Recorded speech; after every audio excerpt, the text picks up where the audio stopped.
Well, hello, everybody. Welcome to the next game in the 1987 American League replay. We're in Cleveland, Ohio. Game between the Kansas City Royals and the Cleveland Indians. Steve Carlton on the mound for Cleveland and Brett Saberhagen on the mound for Kansas City. We'll look at Saberhagen later, bottom of the first. And first of all, before we look at Carlton, this is another game from July the 6th, 1987, game 564 overall on the replay. Municipal Stadium in Cleveland, singles are 1 to 11, but home runs differ a little bit, 1 to 8 left, 1 to 11 right. Cleveland actually won this game real world 9 to 7. We'll see how they do in this one. Kansas City's 42 and 38. Cleveland is 31 and 49. So Steve Carlton will get traded to Minnesota at the trading deadline at the end of the month, July 31st. He'll get traded to Minnesota. But right now, he's got a few more starts with Cleveland. He's combined between the two teams. He is 6 and 14 with a 5.74 ERA. And we'll see how he is on the replay. On the replay, he's 3 and 4, ERA of 5.79. So 5.74 real world, 5.79 the replay. I can't get a whole lot better than that. 61 innings pitched, 68 hits, 35 walks, 34 strikeouts. So the walks are higher than the strikeouts. That's a stat you never want as a pitcher. He walked 86, struck out 91 real world. So he was right about even in that category. So not totally surprising that that's the case. So for Kansas City, they will start out with speedster Willie Wilson, center fielder. He will lead things off.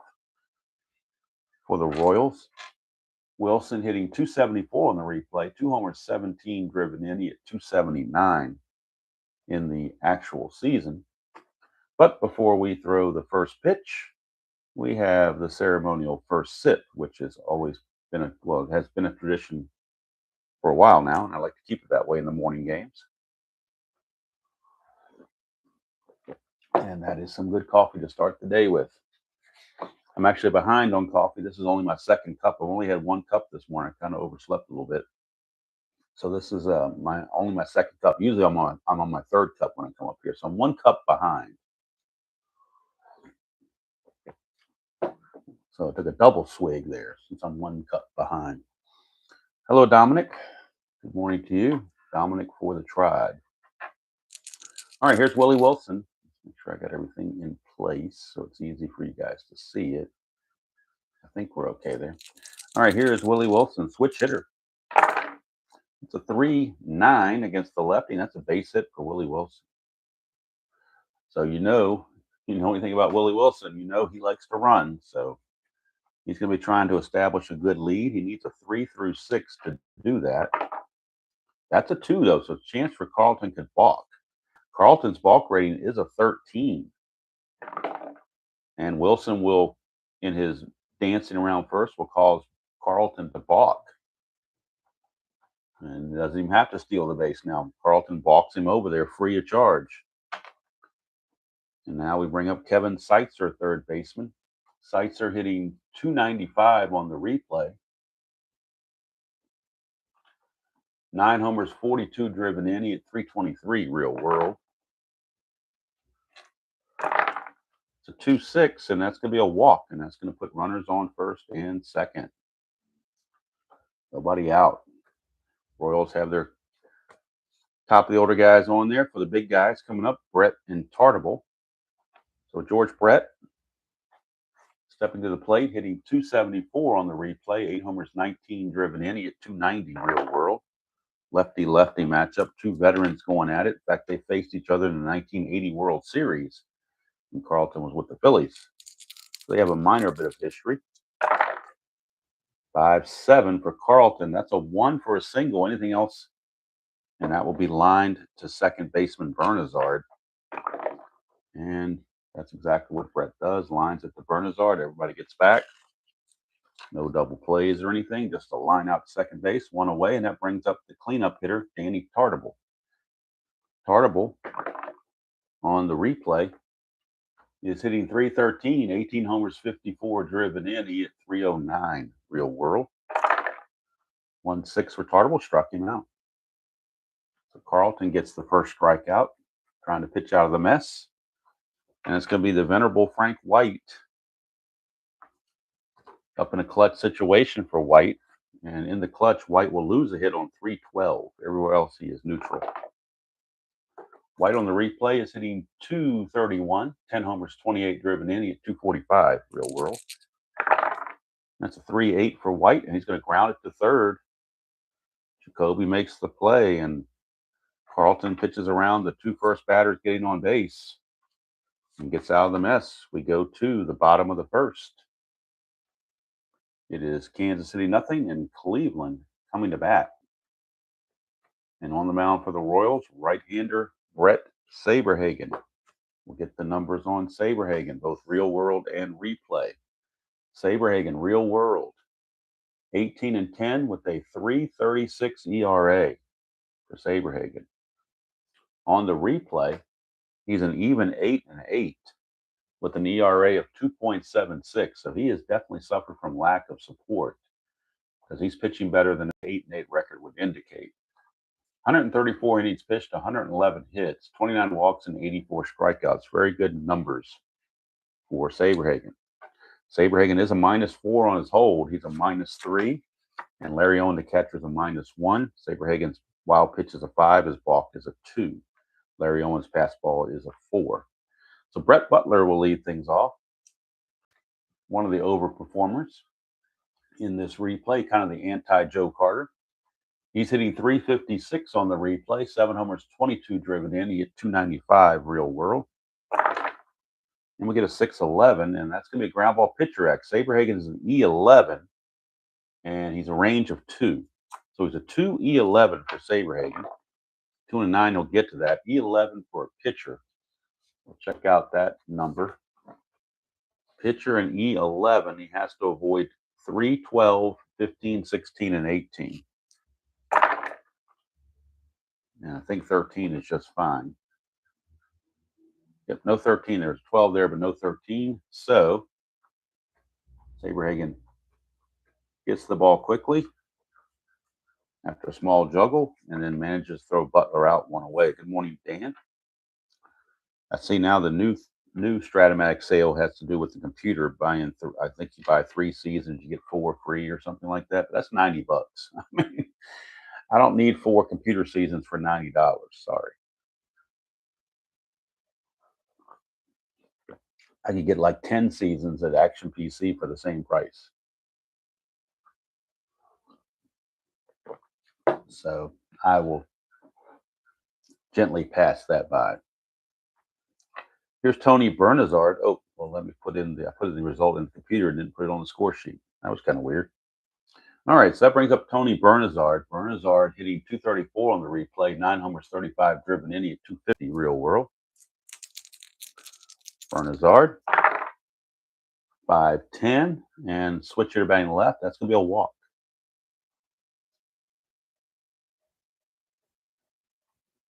Walk to Bernazard. 1 away, or 1 on, 1 out. -4 from Saberhagen, so even if he got the lead, it's a less than 50-50 proposition. So the only way I would buy anything on a sale type thing on PC from Strat-O-Matic is if they made the seasons half price. If they put them out $15, I would probably buy 1 or 2 that I really would like to have to go with to back up my cards and dice replay. Like the 1980 would be nice to have to go with the 80 cards I've got. 1952 would be nice to have to go with the 52 cards I bought. But other than that, I mean, I've got those on Action PC. So really, when you get it on Action PC, there's not a whole lot needing for the Strat PC itself. I mean, it's nice to have it for this replay, obviously, because I can get nameless players and look at, on the computer to see what they did and all that kind of good stuff. And it keeps the stats very well. But yeah, I just don't, I'm not a PC player guy. All right. Here is, and good morning, Thomas, if I didn't say hello to you. All right, here is Julio Franco. Franco hitting 291, I'm sorry, Franco just got on. No, he didn't. Bernazard just got on. Franco hitting 291, 6 homers, 39 driven in on the replay at 319 real world. See what he does here against Saberhagen. 6-7, and that is a single to center field. Let's see if Bernazard wants to move up because Willie Wilson is a +2 arm. So Bernazard's a 15. He was being held, makes him a 14, but then the +2 is a 16. And if they throw to third, Franco's going to take third. So I think Kansas City's going to Wilson's going to throw it into the cutoff man and keep that double play in order. But now runners are at first and third for our boy, our poster child, Joe Carter. We all love us some Joe Carter, don't we? Joe Carter, the poster, if you're unfamiliar with the Joe Carter story in this replay, he is the poster child for underperformance. On the real season, Joe Carter hit 264, 32 home runs, and 106 runs batted in. That's in the real season. On this replay season, he's hitting a robust 207 with 16 homers and 34 driven in. So poor Joe Carter.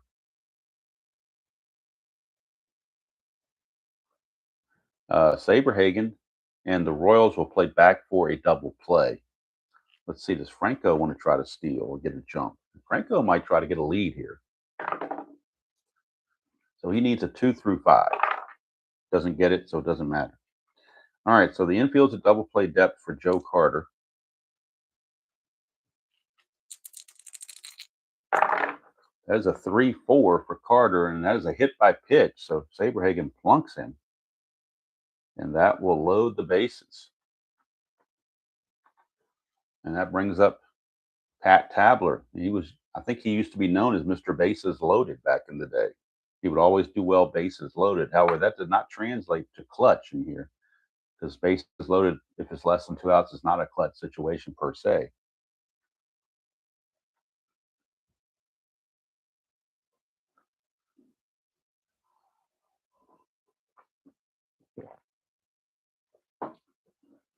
Hello, Jeremiah. Good to see you. Yes, Dan. For $10, I put up with the clunkiness too. I'm all about a deal. All right, here is Pat Tabler. Bases loaded, 1 out. Tabler on the replay is hitting 321, 5 homers, 40 driven in at 307 real world. Saberhagen would like one of those Giovanni's Tailor Shop double plays to get out of the inning. 4-10, but he gets a strikeout. That's almost as good. Strikes out Tabler, and that brings up Mel Hall, who's actually in a clutch situation. Mel Hall in the clutch actually is rated completely neutral. There are no Omega symbols on his card whatsoever. So Hall will just swing away. Hall is hitting 289 on the replay, 12 homers, 37 driven in. He at 280 real world. Saberhagen trying to get out of the mess. 5-11, and fly ball left field X has got a chance if Bo Jackson can get to it. Bo is a 4. You would think with his speed, he'd be better than a 4 because even if he doesn't, get a feel for the ball off the bat, his speed should be able to run down mistakes that he might make. But I'm sure with Strat-O-Matic's 1,200 hours of research, that 4 is legitimate. Let's see here. So a 4 for Bo Jackson. 4 and 8. That's going to probably drop. I don't think Bo's going to get there. 4 and 8 is definitely going to drop. It's a single 2 stars for Bo Jackson, failing on his range. E14, he's got to avoid 3, 6, 12, 14, and 17. And he does barely with the 7, but it's a single 2 stars for Mel Hall. And Cleveland takes a 2-0 lead, and Saberhagen's looking out at Bo like, couldn't you get to that, man? Come on. You got all that speed? Supposed to be the world's best athlete, dual sport athlete, and you can't get to that? What's up with that? All right, so Hall, 2-run single. Runners at the corners, 2 down for Corey Snyder in a clutch situation. Snyder will lose a couple of hits, 1-9 and 1-10 in the clutch. Snyder hitting 239 on the replay, 15 homers, 38 driven in, at 236 real world. So he's pretty much right where he should be. 6-6, and that's more trouble for Saberhagen. 1-3 is a double. 4-20 is a single. And that's going to be a single, 2 stars, but the runner on first will go to third. Carter scores. It's 3-0 Tribe here in the first inning. As Saberhagen's having a rough time getting going. 3-0 Cleveland. Here comes Brooke Jacoby. He's no prize at the, he's no prize for a pitcher to face either. In the clutch, Jacoby will lose some clutch hits though. 2-6, 2-7, and 3-5. Jacoby on the replay is hitting 333. 19 homers, 55 driven in. He had even 300 on the season. 2-3, and that's a strikeout to end the inning. So Saberhagen gets 2 strikeouts, but in the meantime, 3 hits, a walk, and a hit by pitch produce 3 runs. And at the end of 1, it's Cleveland 3 and Kansas City 0. Remember, Cleveland won this game real world 9-7. So they're on their way to doing that now. But we got a long way to go. It's only been 1 inning. And Steve Carlton is not the 1977 Steve Carlton. It's a 1987 Steve Carlton. So the chances of him holding this lineup down to nothing, not very good.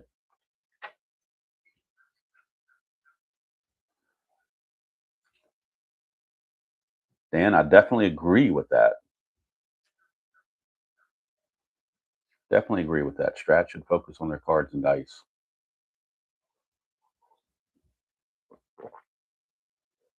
I think the only people that really religiously use the computer are either people that don't have space or whatever for the cards, so it's a cheaper way to play the game because you don't buy the expensive cards, or for the guys in leagues, draft league stuff, that are all over the country and can play each other via the computer. But you can do that in other games too. You don't have to have Strat to do that. You can have, any computer program can do that. So anyway.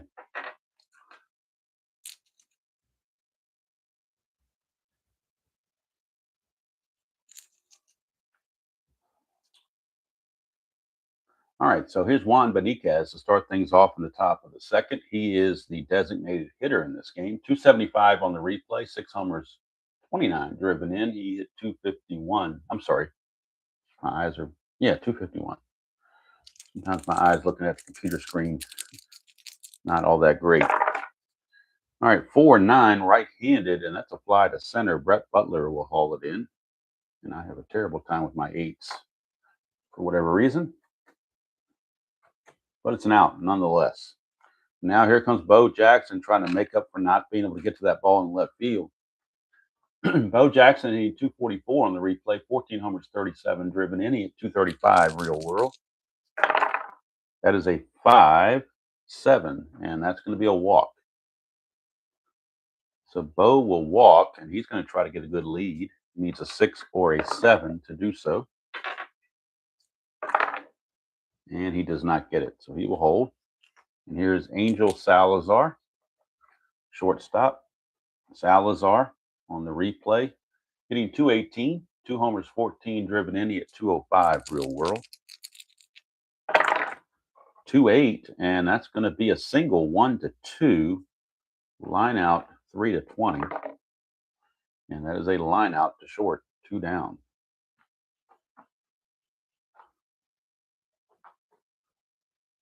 So 2 away.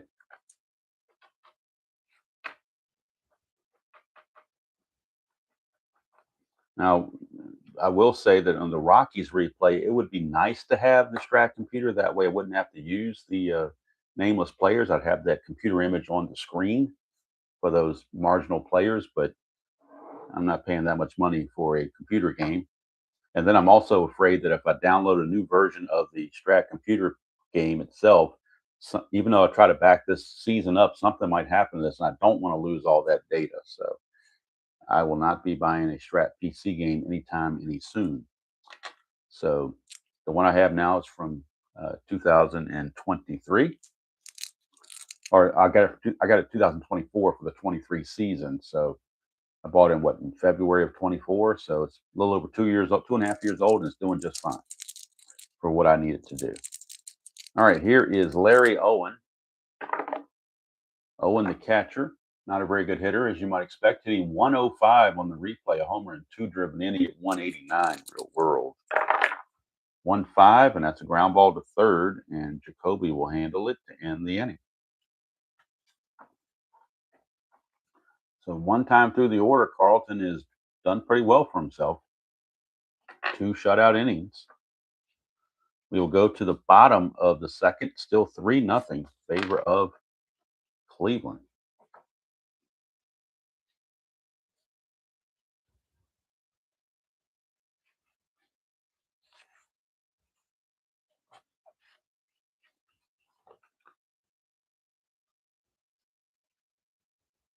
Yeah, the app was nice. It would have been nice to have that, but they decided to go with Strat-Max instead. I guess that was their big. And I'm still not. I know I never played Strat-Max, never cared to play Strat-Max. I guess people still signed up. Well, people probably signed up for like a year commitment or something. So Strat's raking in the money whether people are using it or not. But it's just not my cup of tea. All right, here's Chris Bando, catcher. He's hitting 198 on the replay, 2 homers, 16 driven in. He at 218 real world. Oh, that got hung up. Let's redo that one. 6'8", switch hitter. Struck him out. Saberhagen strikeout number 3. So maybe he can recover from a bad start. Here's Brett Butler.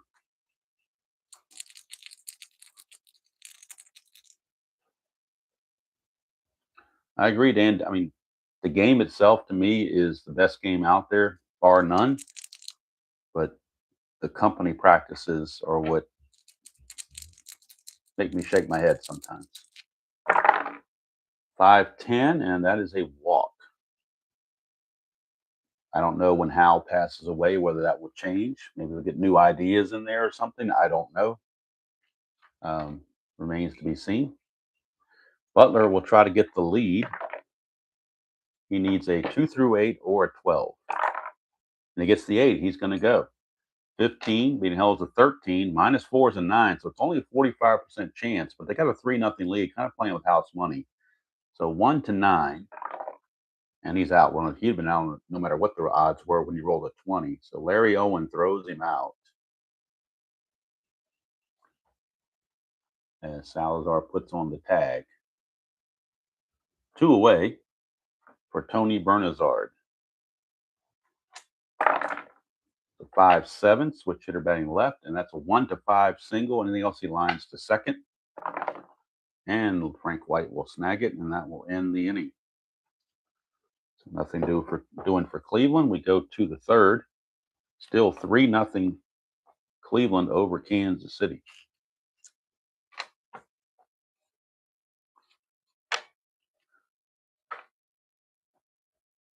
Carlton will be facing the top of the order. Oh, Action PC is definitely the best one out there for keeping stats. You can have that Game Pulse crap all you want. I know that's the flavor of the month, but I'll take Action PC any day. It's actually not a bad game to play on its own, but if you just want a quick game and you don't want to bother getting the cards out or whatever, but it's definitely the manual entry was the game changer in that mode. All right.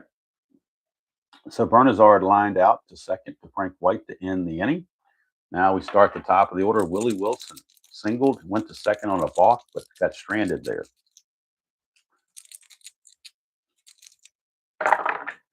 .211 against the lefty. That's another hit by pitch. I wonder if that's in retaliation for them hitting Joe Carter.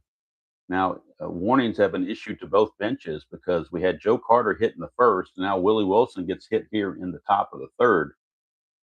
Not sure if that was any kind of retaliation, but the umpires are going to get ahead of it early and issue warnings to both sides. Next hit batter is an ejection for whichever pitcher does that. So Willie Wilson needs a 3 through 6 to get the lead. He does not get the lead. He was trying to steal on Carlton as payback, but couldn't get the lead. Now here's Seitzer. 6-7, and that's a single to right field. Willie Wilson with his speed, he's being held to be a 16, but going from first to third On a single to right, you double that, you add 2 to make it 18. Corey Snyder is a -4 arm. That'd be a 1 to 14. Man, that's a tough call. You're down 3-0.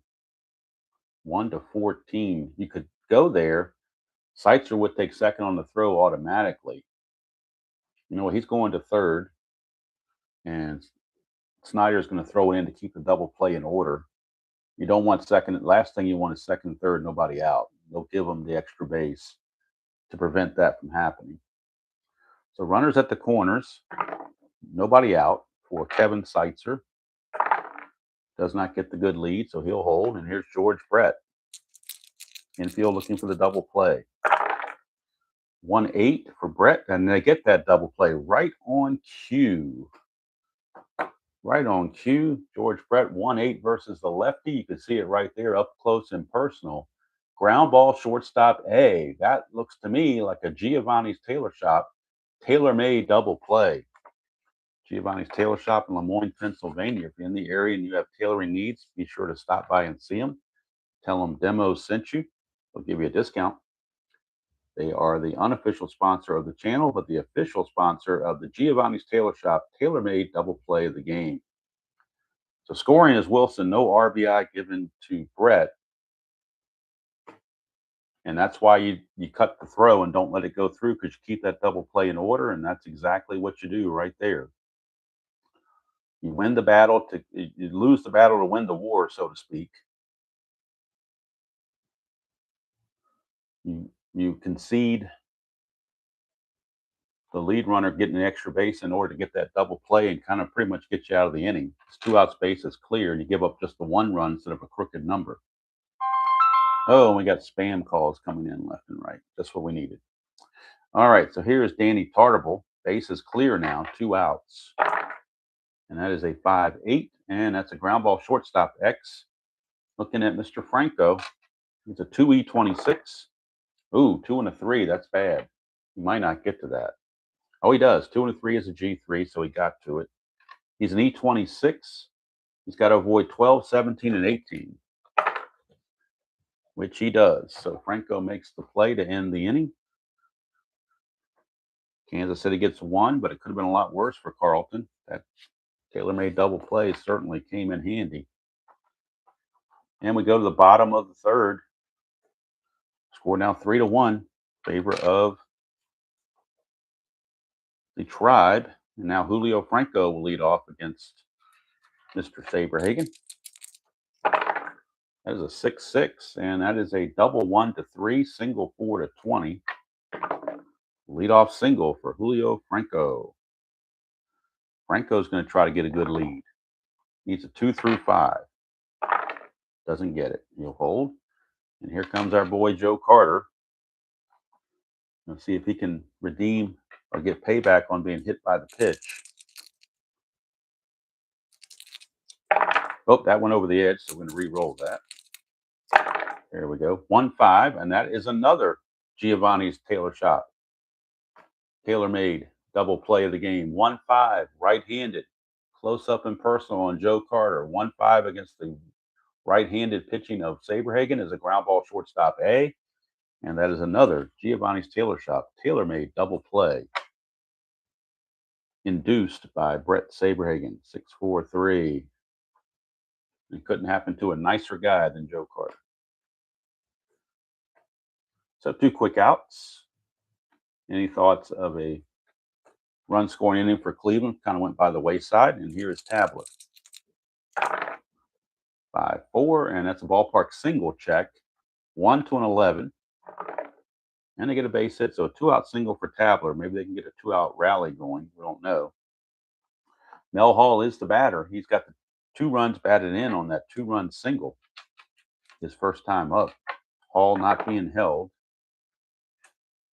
And that's a 6-9, and that is a ground ball to second. Frank White handles it, and that will end the inning. So the double play kind of took the starch out of that inning. We go to the 4th. Still 3-1. Favor of the Tribe. Carlton back out. And he will be facing White, Beniquez, and Bo Jackson. Frank White, 4-5, and that is a fly to left. Now Hall, pardon the pun, hauls that in. One away for Juan Beniquez. 5-9, that's a fly to center. Butler easily done. Second time that Beniquez has flied to center. This 8 looks much more better. It looks a lot better than this 8. So this 8, you know it's a fly ball to center. This you might have to guess because it looks like hieroglyphics, but it's supposed to be an 8. It almost looks like an infinity symbol. Not an infinity symbol, a hourglass, like when the computer is timing or something. All right, here is Bo Jackson. 6-3, and that's a ballpark single check. 1-11 for Bo. But he can't get the single, so he's going to line it to short.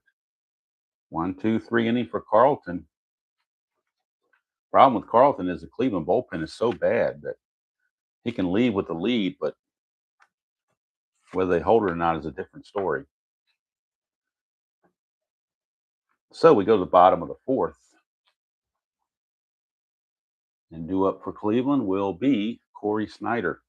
It'll be Snyder, Jacoby, and Bando, bottom third of the order for Saberhagen. 6-8, and that's a ground ball shortstop X. Salazar a 2E16. 2-7, he'll get to that. E16 for a shortstop. E16, he's got to avoid 14 and 17. And he does that very easily. So nice play there by Salazar. One away for Brooke Jacoby. Jacoby, his first time up, went down on strikes.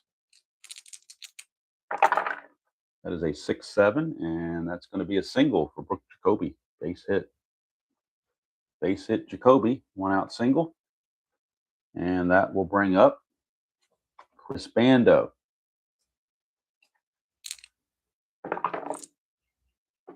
Bando struck out his first chance. 5-5 switch hitter. It's going to fly to center. Willie Wilson camped under it, and there the 8 looks a little bit better now. I don't know why I have so much trouble writing 8s. Doesn't make any sense. All right, here's Brett Butler. Butler is 0 for 1 with a walk. 4-11, and that's a fly ball left field X. We're looking for Bo Jackson to be able to get to this. He missed. He couldn't get to the last one. They're going to try to see if he can get to this one. He cannot. 4-3. So Bo again is not going to be able to get to it. And a 4-3 is going to be a double 2 stars. So Jacoby will take third rather on the Butler double. Now we're going to make sure there's no error on Bo. He's an E14. He's got to avoid 3, 6, 12, 14, and 17. And that is a 10, so he's okay. No error. But again, his range, or lack thereof, on display. So second and third, 2 outs for Tony Bernazard in the clutch. In the clutch, Bernazard will lose some hits. 110, 2-9, 210, and also 312. 4 hits he loses in the clutch. 4-5, and that's a fly to center. Hauled in by Wilson, and Saberhagen pitches around that double. We go to the 5th, and it's still 3-1 in favor of the home folks.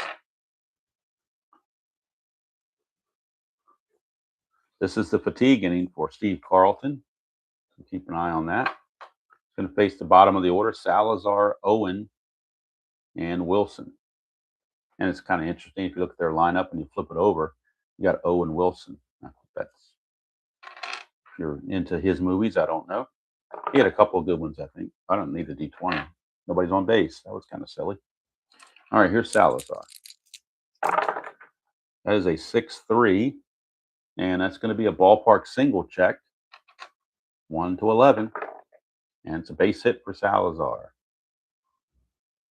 He will be held. He won't go anywhere. Not down 3-1, and the odds are not good for stealing there. Larry Owen's an A bunter. I don't usually like to bunt, but with a guy hitting barely over 100, I think the bunt is now called for. So they will bunt with Larry Owen. Corners are in, so it becomes a B bunter. The 4 The 4 says it's hit to the first baseman. So our buddy Joe Carter is going to field it. And we're in the B column. So anything 9 or less, he's in good shape. That's a 5. So that'll be a good sacrifice. So it'll be we're just going to have it 3 unassisted, I believe. We'll just call it. Sacrifice hit 3 unassisted. As Owen doesn't run much, and he barely even went up the line. So Carter just tagged him. Didn't have to throw it to first. He just tagged him. 1 away. Now with a runner in scoring position. Another scam likely, folks. Question is, should I answer the call? It's a scam likely call. Should I answer it? Or can we call back that number? Maybe I'll call back that number at some point. I don't know. But I digress. We'll get out of that. I don't know why I'm so popular today with scam calls. Didn't get any for the first 2 days, and now today all of a sudden it must be scam call day. All right, or spam day, or whatever you want to call it. All right, so Owen gets the job done on the sacrifice fly. Whoops. And now we have the top of the order and Willie Wilson. Wilson has singled and been hit by a pitch.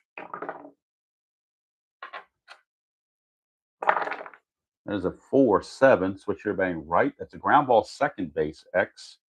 That is going to be Bernazard. He's a 4E22, 4 and a 9. I think he's okay with that because he's not holding anybody on. 4 and a 9 is just a G3, so going to third base will be Salazar by default.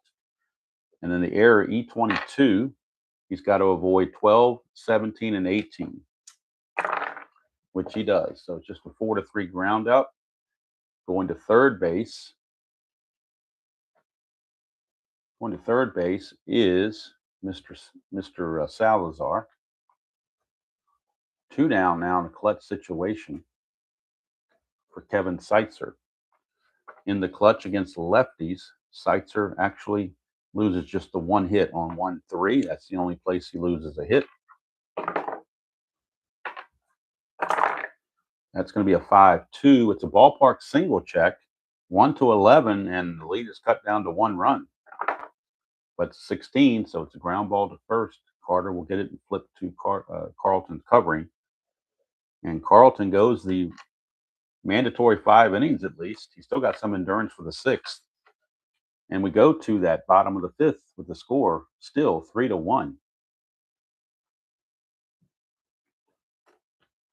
And Julio Franco back to the plate.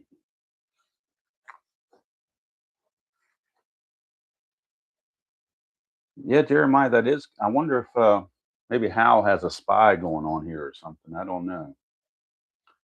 Hey, I've been one of their staunchest supporters for, quite a while now. So, if anything, they should be comping me with stuff for all the promotions I do for them. But such a small niche, so very few people even see these videos. So, but at least they should leave me alone. How about that? Hello, Jason. If I didn't say hello to you earlier, I can't remember if I did or not. Let's see. Franco. He's 2 for 2, 2 singles. 2-5, but this time he grounds it to Mr. Seitzer at third. 1 away, and that brings up our buddy Joe Carter again. Carter is hitting to a double play and been hit by a pitch. That is a 3-4 for Joe Carter, and he's been hit by a pitch again, and that's it for Saberhagen. Saberhagen has just been ejected. Second time they've hit Joe Carter with a pitch. And Joe Carter's got to be saying, why are you hitting me? I'm hitting like 200. And you keep hitting me. But 3-4 is that hit by pitch. Second time he's been plunked by Saberhagen. And Saberhagen will be told to hit the road, Jack, as they say. So he will leave, and we will get a new pitcher.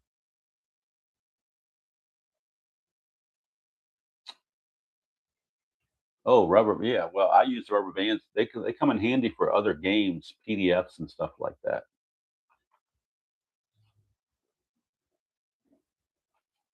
So Saberhagen will exit. And we will go to the bullpen for Bob Stoddard. He is their long relief man. Saberhagen will go 4 1/3 innings. And he's going to give up 7 hits, 3 runs. This run is his responsibility as well. He walked 2, hit 2, and he struck out 3. Now Bob Stoddard is in.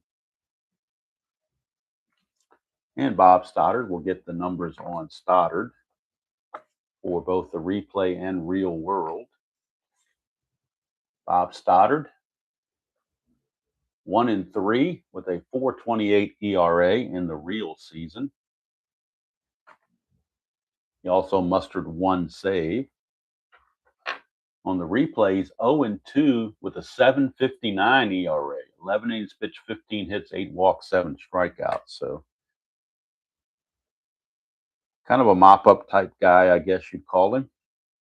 But he's got a 3 for his relief rating. That's what they're mainly interested in, is trying to get some length out of him. So Pat Tabler up to face Stoddard. Run on first, 1 out. 5-6, and that's going to be a single to, 5-6 is here. 1-17, 1-7 is a double, 8-20 is a single. That's a single, 2 stars, and that's going to put runners at the corners with only 1 out. And that'll bring up Mel Hall. Infield is playing for the double play. 1-3, and that is a ballpark single check, 1-11. And that's going to be a line out to second. Lines it to Frank White. 2 away now for a clutch situation, and Corey Snyder. Snyder in the clutch will lose those hits 1-9 and 1-10. 6-7, ground ball, second base X. Frank White. 2-11. 2-3, but he wasn't holding anybody on. So I think he can still get to that. G3, the pound's irrelevant because he wasn't holding anybody on. E11 at second base. He's got to avoid 15, 17, and 18, which he does, and that's going to end the inning. And now we can close the book on Saberhagen, his 3 runs, or what he's going to allow.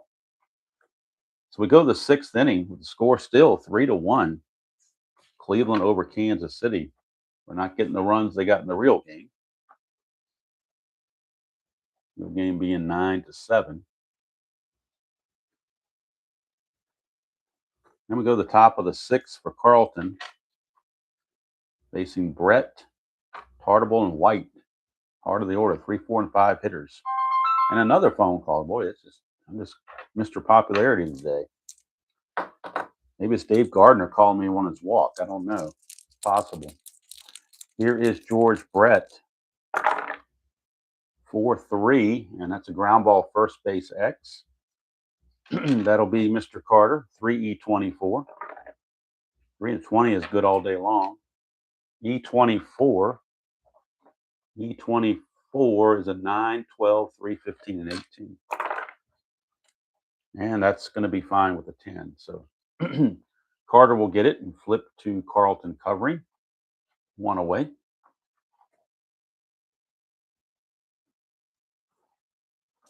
And that brings up Mr. Tartable. That's a 1-3. And that's a ballpark single check. Again, 1-11. And that's a good base hit for Tartable. Tartable's no threat to run. Here's Frank White. 3-9 for White, and that's a pop out to Jacoby at third. So 2 away, runner at first.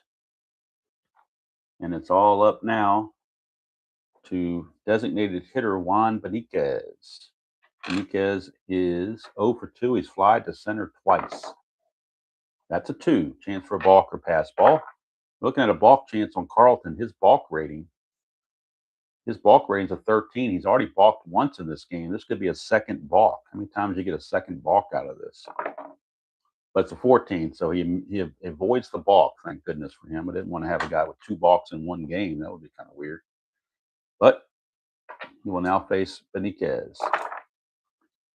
3-4, and that's a split. 1-2 is a single. 3-20 is a line out. And that's a 3. That's going to be a line out to short, and that will do it. Franco snags it. And Carlton's going to go 6 innings. He might even go the 7th inning. I think we're going to have him go the 7th inning. Hey, Paul. Hope your pests are not bothering you too badly.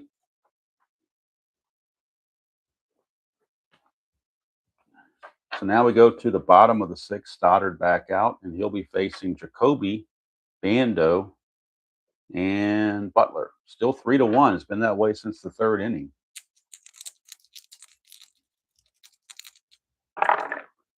3-6, and that's a single. 1-10. Anything else, he lines it to Salazar at short, and that's a base hit for Jacoby. Brings up Bando, and again, he's an A bunter, so we're going to go through the same process we had with Owen as the catcher. A weak hitter, but an A bunter. It seems to make the most sense to bunt the guy over and make use of at least getting an extra base on the out instead of having a ground ball double play or something like that. So he will bunt. The infield is in, so he's a B bunter. The bunt will go to the number 5, which is first baseman, and that in this case is Brett. And he needs basically again a 1-9, a 9 or less, and he gets a 9 right on the number, which is a good sacrifice. So Bando with the sacrifice, and again Brett will just tag him coming up the line. 3 unassisted.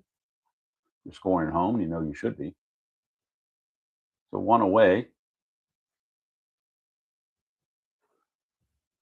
with Jacoby at second base for Brett Butler. Butler has walked and doubled. He's 1 for 2.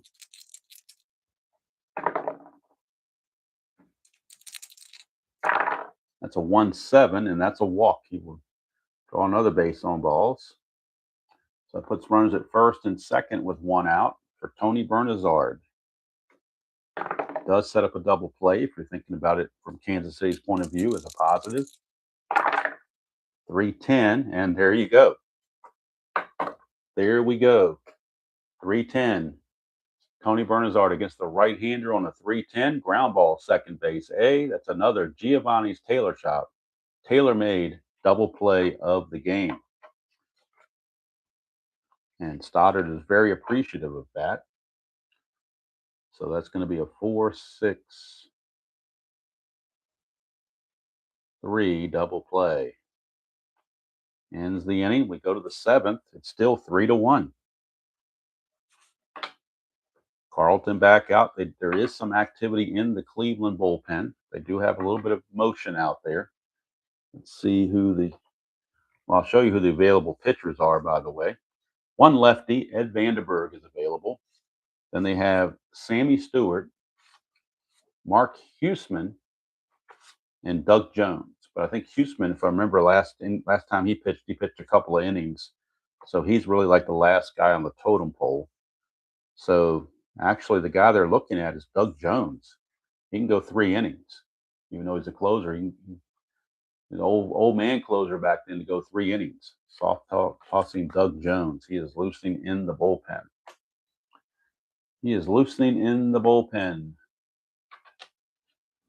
Bullpen. But right now, Steve Carlton's going to see if he can sneak out 7 innings. But if he falters, they want to have Jones ready. So he is tossing in the bullpen.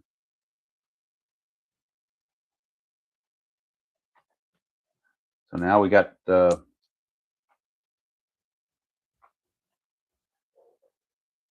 Bo Jackson. Ooh, let me tell you about Bo Jackson.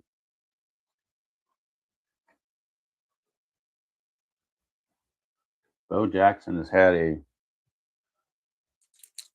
so-so game. He's walked and lined to short, but he's had 2 fielding plays where his range did not allow him to get the balls. He's going to try to make up for it here on the offensive side. 1-8 for Bo, and he gets the base on balls. So a walk to Bo Jackson. And for Carlton, that is his third walk, second time he's walked Bo Jackson. So the walk to Jackson will bring up Salazar. Jackson's going to see if he can get a lead. Needs a 6 or a 7. Can't do it. So here comes Salazar. We are in the 7th inning, so pinch hitting is allowed. But I think they're going to go ahead and stick with Salazar for now. 2-7, and that's a strikeout. Not many strikeouts for Carlton in this game. That's only his second. And now we will get a pinch hitter for Larry Owen, as the Royals will go to their bench. And let's see who they're going to turn to off the bench. They're going to turn to an aged veteran to come off the bench.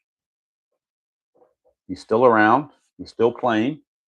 Hal McRae. He will hit for the catcher, Owen, and Jamie Quirk will come in and catch.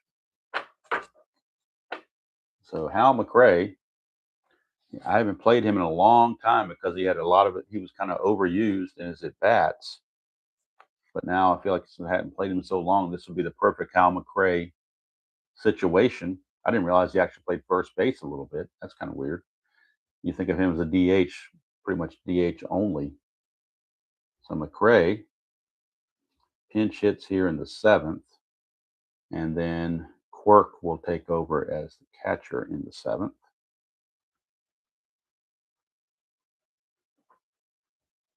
All right, so Mr. McRae is up. And McRae, get his numbers on the replay and real world. Real world, we got him right here in front of us. In 32 at-bats, he hit .313, a homer, and 9 runs batted in. He's already had 35 at-bats in the replay, which is kind of why I was kind of, shying away from using him. I haven't used him in a long, long time, but he's been sticking around the roster for whatever reason. Veteran presence, maybe, I don't know. But in 35 at-bats, he's hitting an even 200, no homers and a run batted in. So he's not done well in the time I have used him. So see if he can come in to face McRae or do something with McRae here. 3-9, and that is a single 2 stars. And that'll put runners at the corners.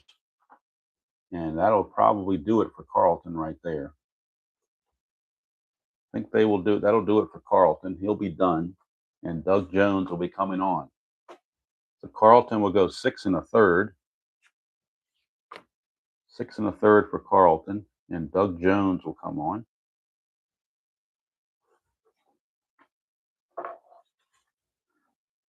Jones, let's see, let's get Carlton's number. Well, we can't finish Carlton all the way because he's responsible for these runners, but we can do all the other stuff.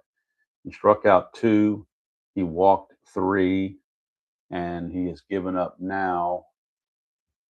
Let's see, he gave up just 5 hits and the 1 run so far. He is responsible for these 2 guys. He can win it, but he can't lose it. And now we look at Doug Jones.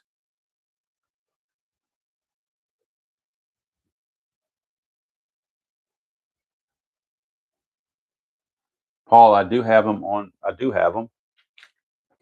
And I print them on my own computer in Word. There is a setting in Word for envelopes. Replay Gamer did a nice video on it, on how to do this. And I just do it, and I grab the image and size it up, and then I type in the information I want and print it out on the envelope. So if you want to see how to do that, check out Replay Gamer's channel. He did a video on how to do the whole setup and the whole 9 yards. So he can explain it a lot better in his video than I could right here trying to play the game and explain it. So I would highly recommend checking out that video. All right, so Doug Jones is going to come on to pitch. Get the numbers on Doug Jones. Jones on the real season was 6-5 with a 3.15 ERA. And he had 8 saves real world. On the replay, he's 2-1 with 2 saves and a 2.21 ERA. 20 innings pitched, 21 hits, 7 walks, 22 strikeouts. He's only tossed 20 innings so far in the replay, and he tossed 91 real world. So probably need to use him some more in multiple innings than trying to isolate him as a closer. It's probably, I think it was used more as obviously with the rating of 3, he was used a lot in long relief role. Yes, these are 7 coin envelopes, but really, if you're playing an older season like this one, number 6 coin envelopes are fine. But for modern seasons with the extra players, even 7 card envelopes are tight. But if you're doing an older season like 87, number 6 coin envelopes would be just as well and probably even better. Because I got a lot of extra room in there and the cards move around some. But I would think with the older season, number 6 card envelopes would be, number 6 coin envelopes would be the best. All right, Doug Jones now pitching to Wilson. Runners on the corners. And 1 out.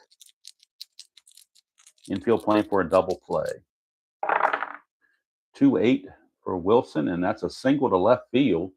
There's an anti-clutch there, but there's only 1 out, so that will score the run and move McRae to second base. That run is charged to Carlton. It's now a 3-2 ball game. First and second, 1 out for Kevin Seitzer. Kevin Seitzer. There's a 2-8 for Seitzer, and what do we have again? Are you kidding me? Giovanni's Tailor Shop's going to owe me commission here. 2-8. 2-8 against the right-hander. You get the ground ball shortstop A. Another Giovanni's Tailor Shop tailor-made double play, and Doug Jones gets out of the inning. He does give up the 1 inherited run, but gets out of the rest of the jam, and they maintain the lead. It's 3-2. Close the book on Carlton now with 2 earned runs. So we go to the bottom of the 7th inning stretch time. Stoddard back out, and he'll be facing Franco, Carter, and Tabler. So yet another double play in this ball game. Pitcher's best friend, as they always seem to deem it.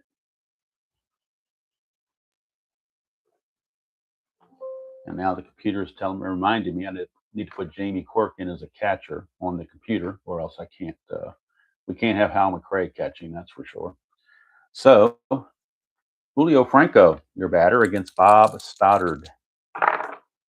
4-7, and that's a single for Franco. Whoops, wrong space there. So Franco with a leadoff single. Stoddard is a +1 hold, and we'll get Jamie Quirk. He's the new catcher. He's a +1 hold, so that makes him a +2. So if he gets the lead, much better chance to steal for Franco. 2 through 5 to get him that lead. And he does not get the lead.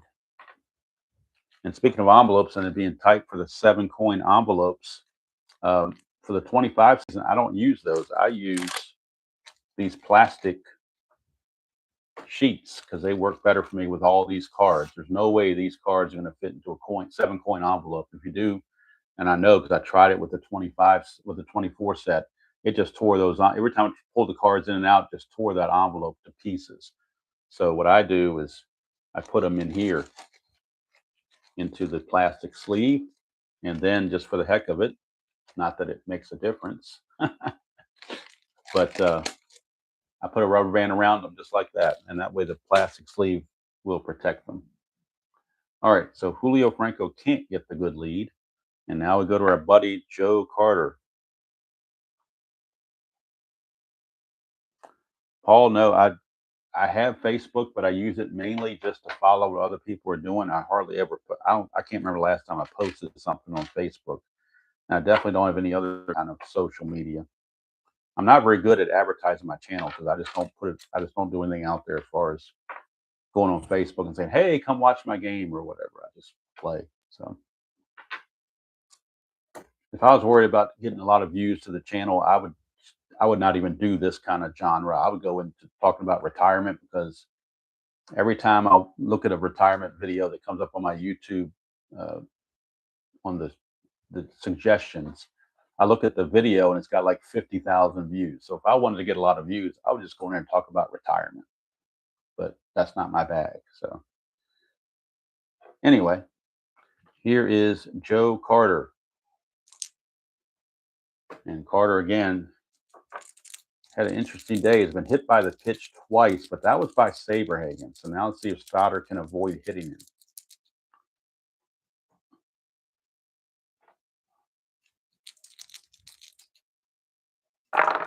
That's a 3-6 for Carter. And he grounds into, guess what he grounds into? Yet another Giovanni's Tailor Shop tailor-made double play. It's the second double play Joe Carter has hit into on that 3-6. So he'll hit into a Giovanni's Tailor Shop tailor-made double play, 6-4-3, once again. So he's had an interesting at-bats. He's been hit by the pitch twice, and he's hitting the 2 double plays. Don't know if I've ever had a player do that before, but that's certainly an interesting thing to deal with.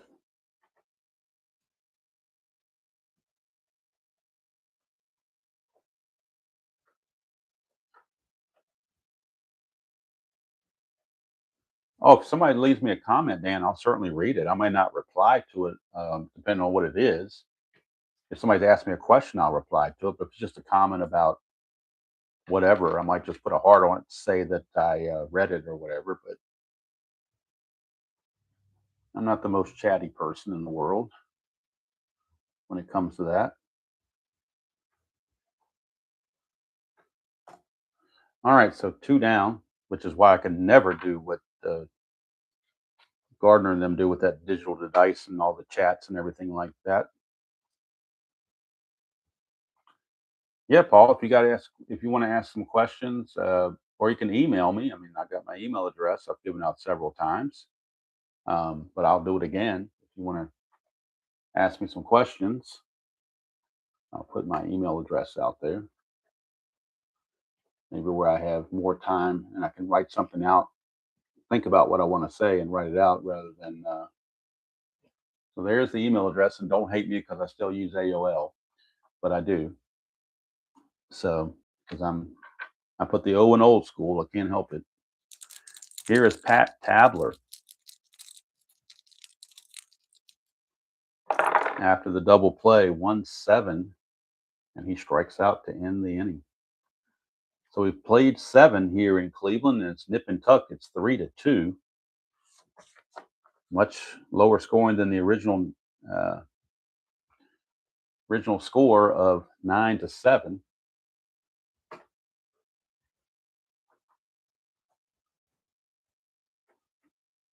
And Doug Jones back out will face George Brett, Danny Tartable, and Frank White, 3, 4, and 5 hitters that Doug Jones has to try to negotiate in holding this 1-run lead. 1-6 for Brett, and that's a home run 1-2, double 3-20. And Brett will get a leadoff double to start the top of the 8th. And back come the Royals. Here's Tartable. Tartable 1 for 3. 6-7, and that's a ground ball shortstop X. We are looking at Franco, 2E26, 2-9. Should not be a problem. Let's see if the runner advances, though. 2-9 is a G2, so I think that's a choice. But Brett doesn't run well, so he's just going to have to hold there, I think. E26 at short, 12, 17, and 18. And that's no error there. So let's just verify the G2. I just want to look at what the chart says here. G2, infield normal, batter at second. If it's hit to the right, you can go, and right is defined as hitting to first or second. If it's hit to short, it's a decide. So decide says lead runner can attempt to advance a base. Computed safe chances as running speed -4 plus infielder's defense. So the Fielder defense, Franco is a 2. So we're going to add that to the run rating of Brett, which is a 14, makes him a 16. But then you got the -4, makes him a 12. So you hate to get him thrown out there. So they're just going to have to hold him there. I don't. When you're down 1, you just can't take that chance. You got a guy in scoring position. You really don't want to lose that. I mean, yeah, it'd be gravy to get into third base with less than 2 outs, but getting thrown out at third, you're really looking foolish as well.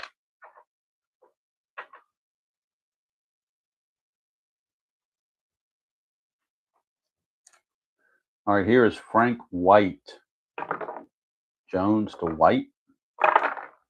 1-4, and that doesn't matter about Brett now. He's going to score. 1-4, 1-3 is a triple. 4-20 is a double. That'll be a double for Frank White, and we got a tie ball game. So Saberhagen will get off the hook. Carlton will not get the win. Doug Jones gets a blown save, and we are tied at 3 apiece. Double by Frank White, the veteran. And now here's Juan Benitez. He's 0 for 3. Do they go to a left-handed DH now? I think they will. They're going to bring in Thad Bosley to play DH.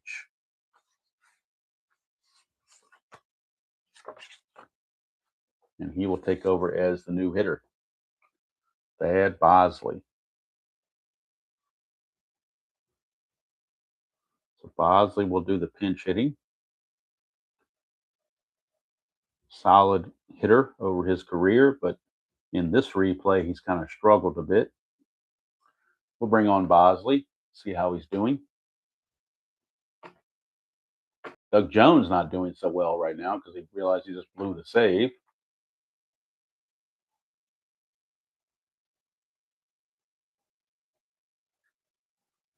Where are you? There you are.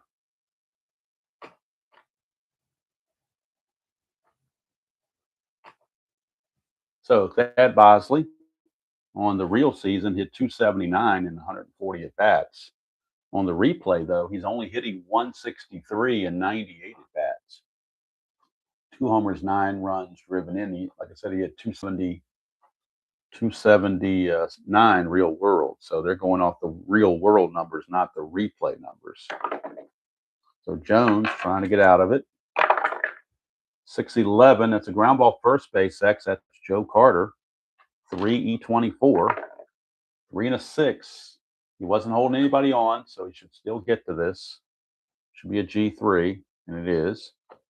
So the runner will go to third. Now the error rating on Carter is an E24. So not very good here. He's got a lot of error chances. 11 through 14, and then 17 and 18. And that is a 12. That will be an error on Joe Carter. His bad day continues.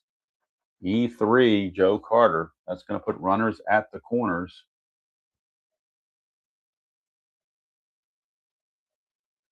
Only 1 out for Bo Nose. And Doug Jones looking over at Carter like just shaking his head. Can't believe it.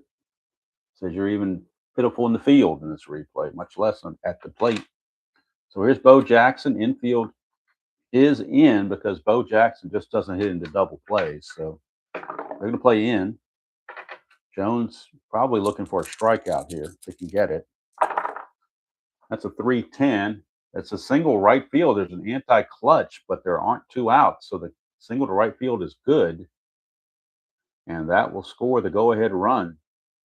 As coming in to score is Frank White. Bosley is going to hold at second, not with Corey Snyder's -4 arm. He will hold at second base as Bosley runs at a 13.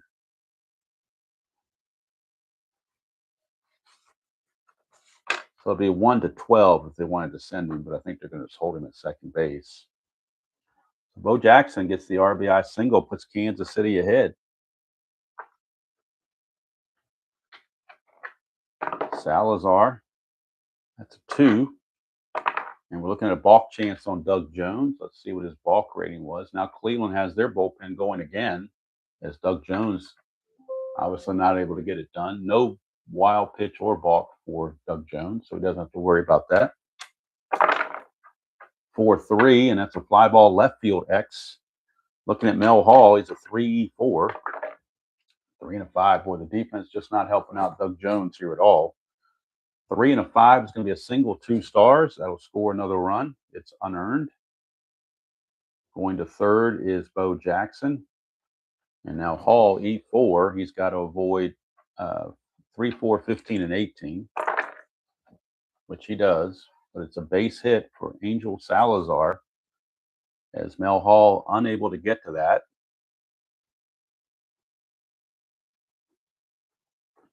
It is now 5-3. 3 runs have come into this game, and that's going to do it for Doug Jones. He will leave the ball game. They will turn to left-hander Ed Vandenberg. With the lefty coming up, they will turn to Mr. Vandenberg.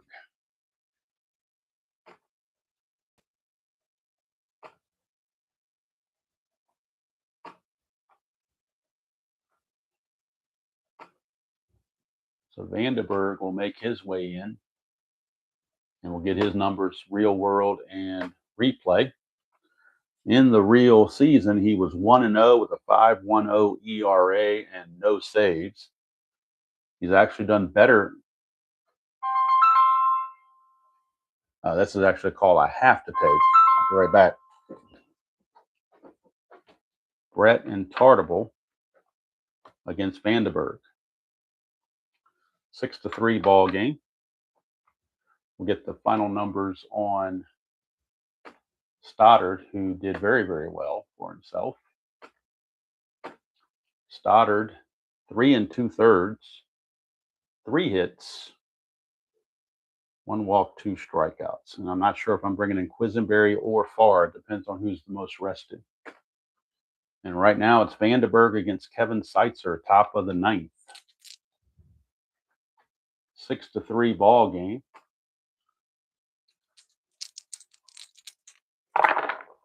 That is a 4-7 for Vandenberg, and that's a single to left field. Boy, he just gives up hits left and right. Seitzer, and he is a -4 hold, so I guess that's one good thing. Makes him a -3. So Seitzer will not try for a lead. He's just going to hold fast. And that'll bring up George Brett, lefty. That's a 2-6 for Brett, and that's a single to right field. And that's going to be it for Vandenberg. That will be it for Vandenberg. They will go to a right-hander, Sammy Stewart, out of the bullpen to try to get the rest of this inning completed.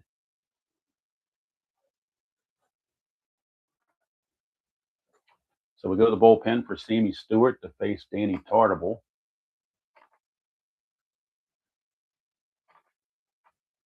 And we'll get the numbers on Stewart, both on the replay and on Real World.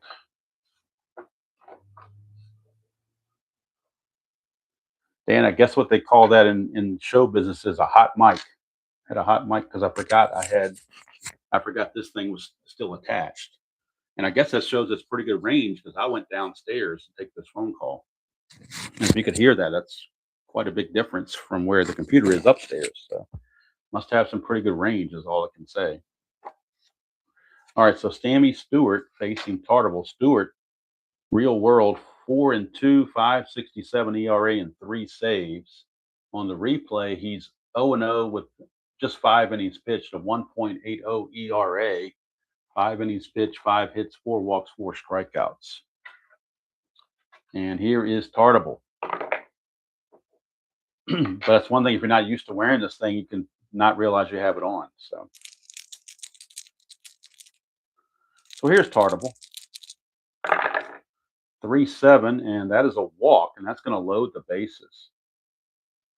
So there may not be a save situation coming up for Kansas City because they're looking to take a bigger than 3-run lead unless Stewart gets some magic going here.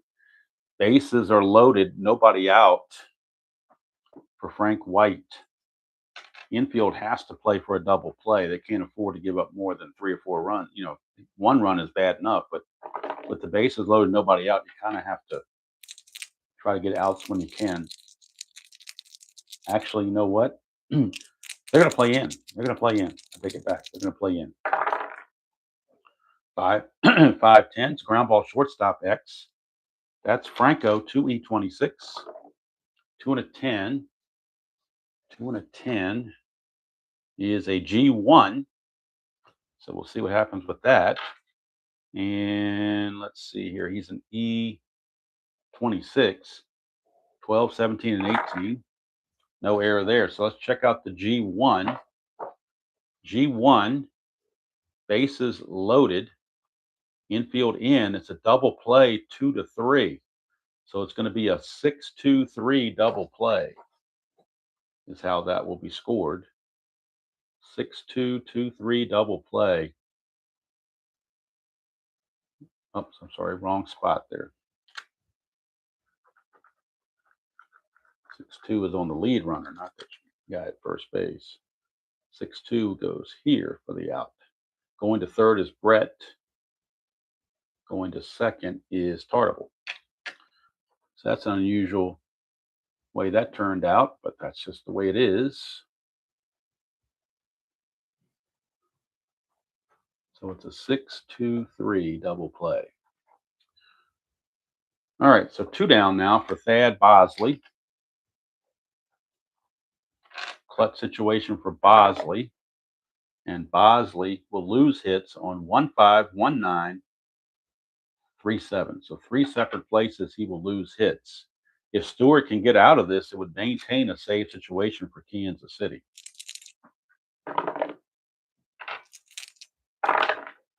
3-5, and he does. Fly ball to right field will end the inning. So the score remains 6-3. And now let's close the book on Vandenberg. Vandenberg is going to go in 2/3 of an inning, and he'll give up 2 singles, nothing else. And then Stewart will go 1 inning, giving up a walk, nothing else. So now bottom of the 9th we go. Coming up for the Tribe, it will be a pinch hitter for Chris Bando, and then we'll have Butler and Bernazard. So coming up to pinch hit for Chris Bando will be Carmen Castillo. And if they send it to extra innings by chance, Rick Dempsey would catch. Now let's look at the Kansas City bullpen and see who has the most rest. That's going to determine who comes in between Quisenberry and Farr. So let's go to the bullpen for the Royals. And it looks to be, let's see, Farr is 119, Quisenberry 47. So they're going to go to Quisenberry out of the bullpen. The veteran Dan Quisenberry, veteran submariner. Dan Quisenberry will be coming on. And he'll be facing Carmen Castillo right out of the gate, pinch hitter.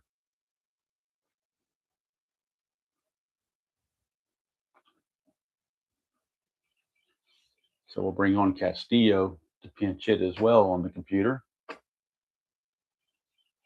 Castillo.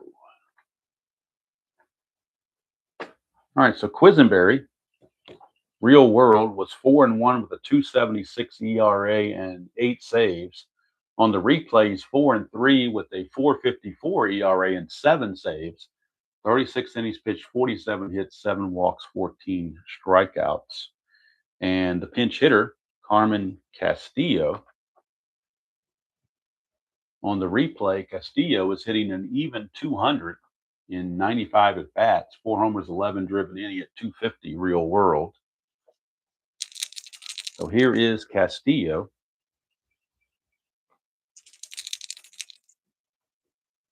It's a 5-10, and that is a ballpark single check.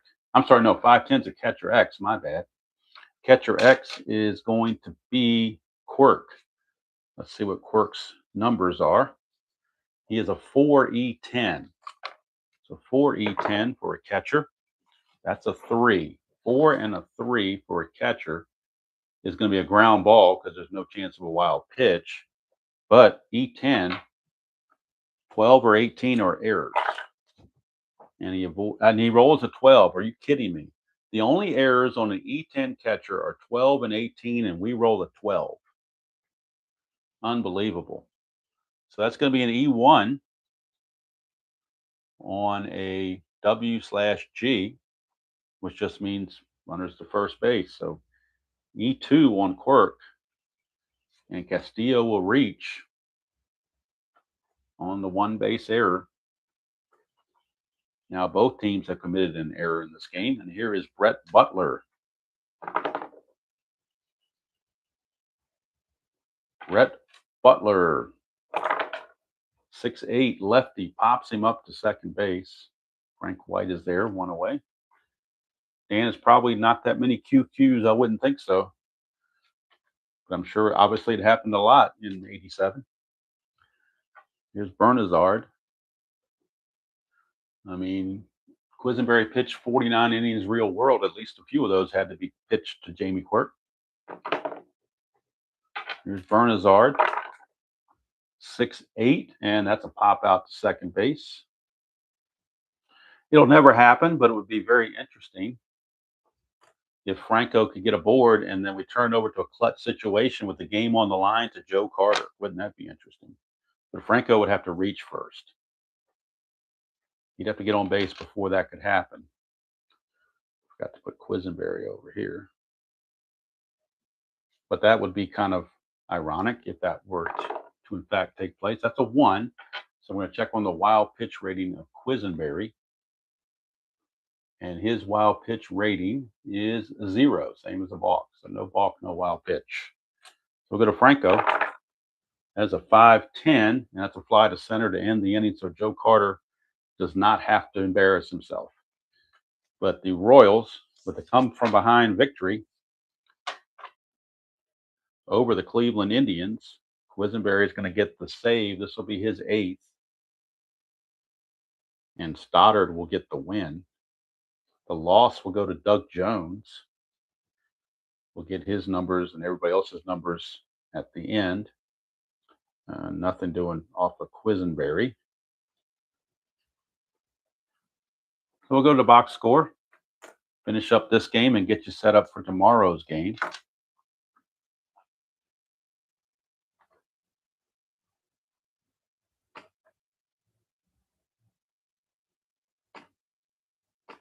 So final line score for Kansas City: 6 runs, 12 hits, and 1 error.